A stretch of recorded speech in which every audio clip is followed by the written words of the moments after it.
Somalia! Somalia! Somalia!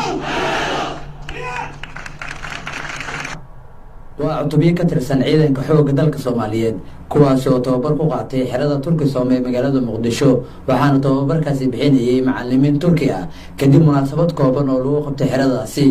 gaada ka ciyaar iyo dhowrtus ciidan ayaa goobta ay ku soo bandhigeen ciidamadii tababarka qaatay taas oo ay wada riyaaqeen dhammaan mas'uuliyiintii ka qayb gashay oo iskugu jira saraakiil ciidan safiirka dowladda Turkiga u fadhiya Soomaaliya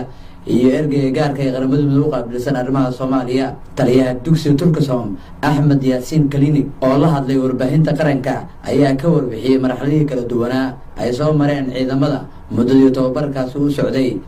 Somali halkı, Somali milleti ve Somali Silahlı Kuvvetleri sidii tababarkooda u socda aan fiirino waxaan aragnaa inay yihiin dad aad u wanaagsan tababarada ku fiican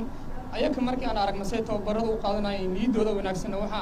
meeshaas annaka niyadeena ku wanaagsanaanayso waxaana aaminsanahay in wadankaanu horumari doono ciidan xoog lehna oo yeelan doono insha Allah önümüzdeki günler daha iyi olacak. Dhamme Muxudiin Axmed Maxamuud oo ah taliyaha dufcadda tababarka qaatay oo ka hadlay munaasabadda ayaa yiri aqal taariikh maadooyin ciidan intaan halkan ku guda jirnay waxaan ku kala faa'iideysanay saraakiisha Turkiga iyo saraakiil xigeenka si kala gacantooda ay ku jirto mustaqbalka shaqo walba aan qaban doono waan uga adeegi doonaa si walba ay u adkaato waxaan u mahadcelinayaa Jamhuuriyadda Federaalka Turkiga Jamhuuriyadda Federaalka Soomaaliya iyo taliyaha ciidanka xoogga dalka Soomaaliyeed taliyaha ciidanka xoogga dalka Soomaaliyeed Sareegaas Cabduwali Xuseen Gorod oo soo xiray tababarkaasi ayaa u mahadceliyay dowladda Turkiga sidoo mar uu ugu garab taagan tahay dowladda Soomaaliya waxaan tababar u xiray dafcadii labaad ama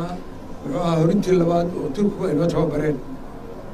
halkaas waxaan kala kulannay arrin yani xusuus mudan oo dadka Soomaaliyeed qofkii goobjoog ah ama qofkii fiirsaday uu dareemi doono in qarannimadii xoog ay soo laabatay Soomaaliya gaar ahaan xoogga dalka Soomaaliya qolo kasta waxay soconaysay 3 bilood ayay tababarku u socday laakiin waxaad moodaa in sanad ama 9 bilood sidii ciidamada loo tababari jiray inay u tababaran yihiin wax ka dhiman ma jiro hadday hub tahay hadday disciplin tahay hadday muuqaal tahay yani ciidan aan isleenahay waa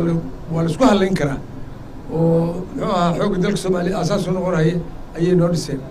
waa dufcaddii labaad ee lagu tababaro xerada Turkisom ee magaalada Muqdisho tan iyo intii la furay xeradaasi Maxamed Xasan Cali idaacadii